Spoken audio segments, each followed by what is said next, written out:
Como manter a paciência diante de uma situação estressante? A gente pode entender que a situação estressante que você comenta, na verdade, é o pico do iceberg, é a ponta do iceberg. Se a gente perdeu o eixo numa situação estressante, isso é sinal que o copo transbordou. Não foi só aquela situação estressante que fez com que você perdesse o eixo. Às vezes a gente briga com alguém, a gente tem uma discussão em casa, no trabalho ou numa situação de estresse, a gente acha que foi só aquela situação de estresse que fez a gente estourar. Mas aquela situação de estresse, ela foi o copo transbordando. Já estava ali na boca do copo, veio aquela situação transbordando e veio aquela situação estressante e transbordou o copo. É igual quando eu era criança, eu assistia desenho na televisão e tinha o desenho que tinha uma montanha, aí o carro ia, ele tinha um acidente, ele parava ali no limiar da montanha, ele ficava balançando assim na montanha, mas estava no limite ali. Aí vinha um pássaro, ele pousava no capô do carro e o carro caía. A gente muitas vezes é assim também, igual esse carro, ele está no limite ali balançando. É só pousar um pássaro no capô, que aí vai tudo por água abaixo. O que deve ser feito, então? É importante o seu trabalho diário na questão da sua saúde mental e da saúde física. Isso é importante. Por exemplo, vamos analisar os maiores fatores de estresse hoje. É a falta de sono.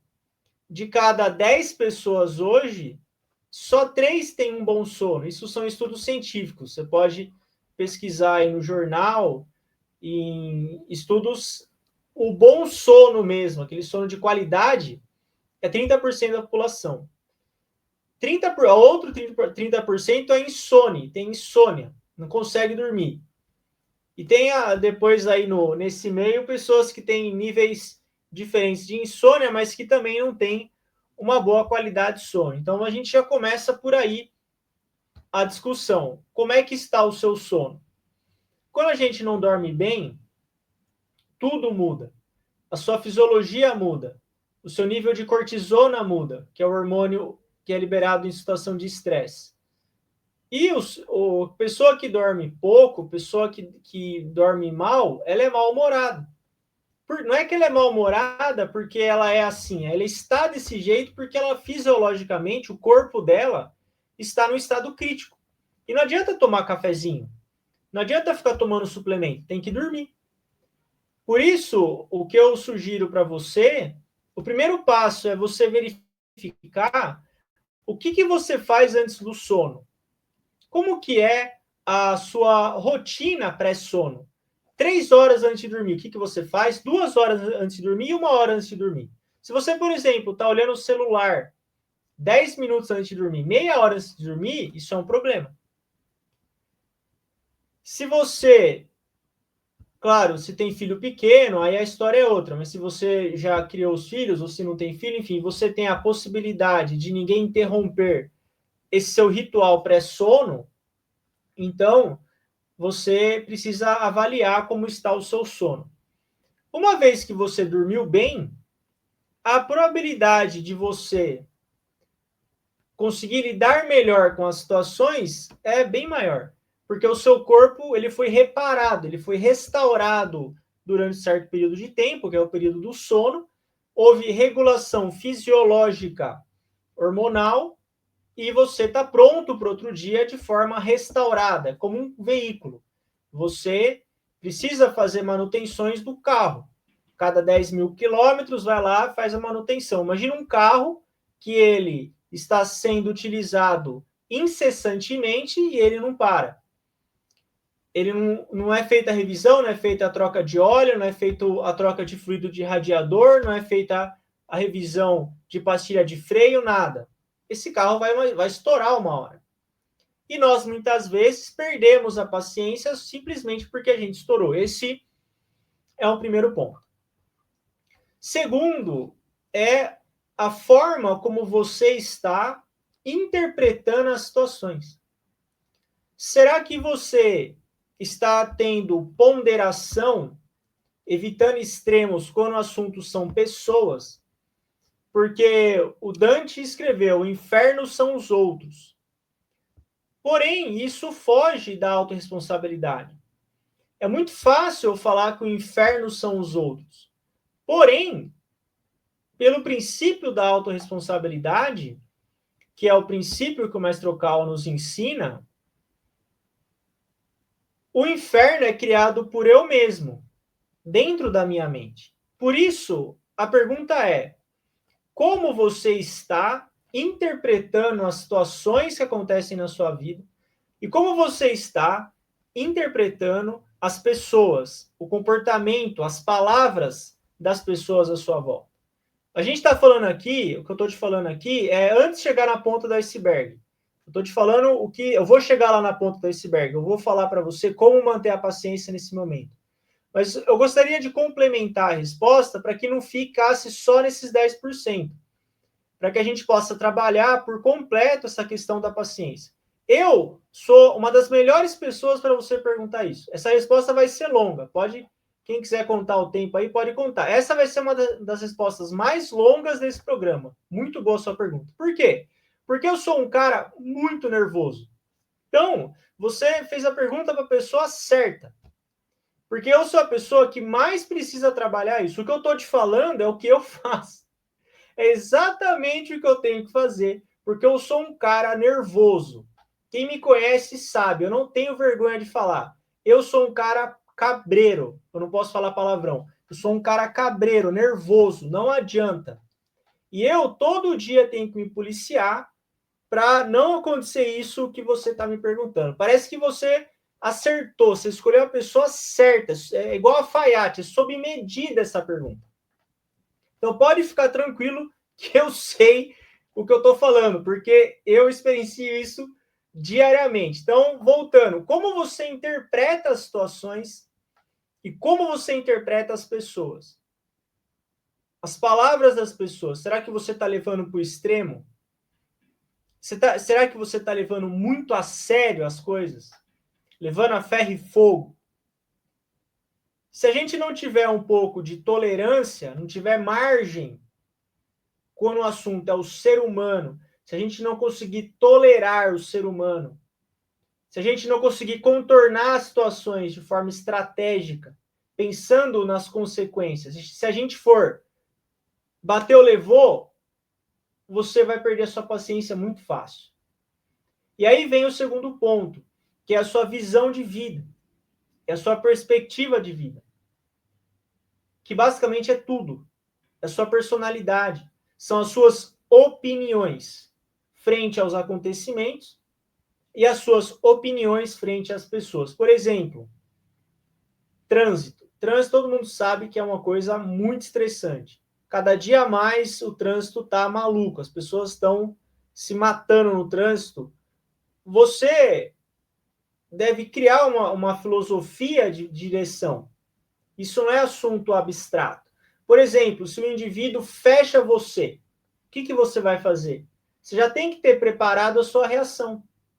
E aí você vai vivendo a sua vida criando margem, uma barragem para evitar o seu erro. Se, por exemplo, você toda vez que o indivíduo te fecha no trânsito, você xinga ele, você tem igual uma represa, você tem que criar uma barragem para evitar que a água transborde. Então você tem que se disciplinar, sabendo da sua reação, você tem que ter uma precaução para evitar que você se comporte daquela forma. E aí entra a parte da sua perspectiva de vida.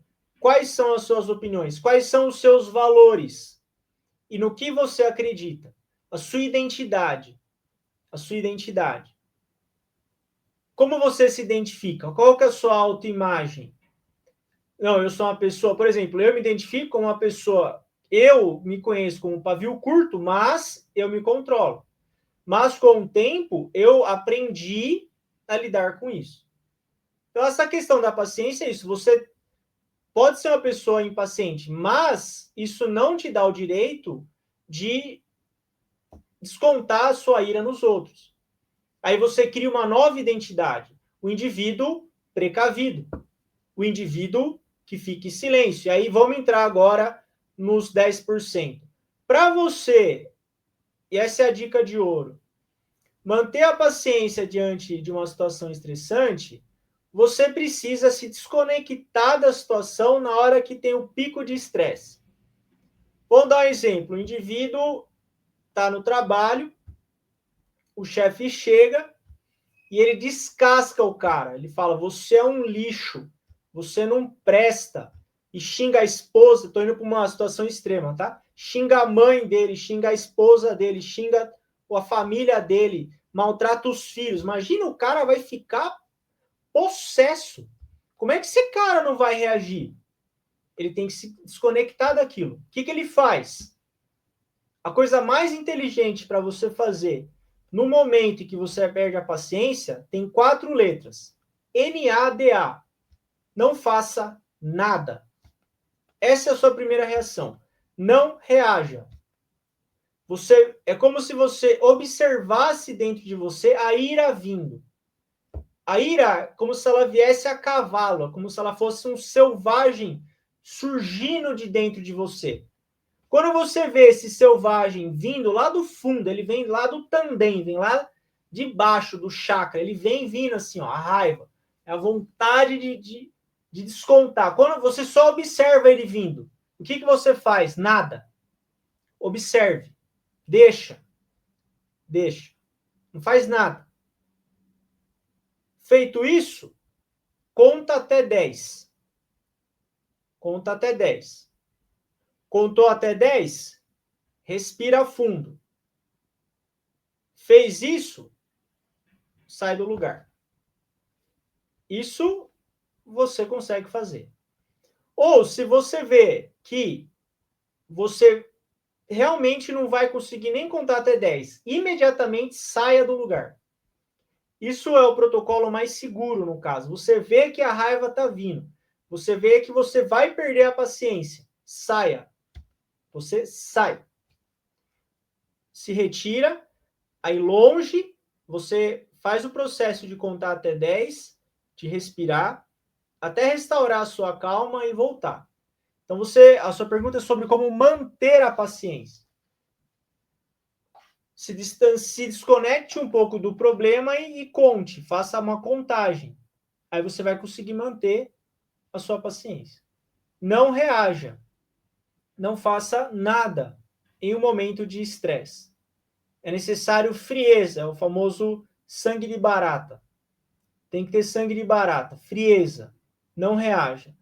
E a partir do momento que você perceber que você retomou a sua sanidade, a sua sensatez, a sua sobriedade, você está sóbrio porque a raiva não deixa de ser um entorpecente, ela te deixa alterado mentalmente, você age sem razão, sem sobriedade. Uma vez que você retomou, restaurou a sua sobriedade, você então começa a falar de novo, começa a opinar, começa a fazer. Até lá, nada feito. Então é isso. Só que, lembrando, essa é a ponta do iceberg. Antes disso, você tem que se preparar todo dia para esse tipo de situação. Que aí vem o seu estilo de vida.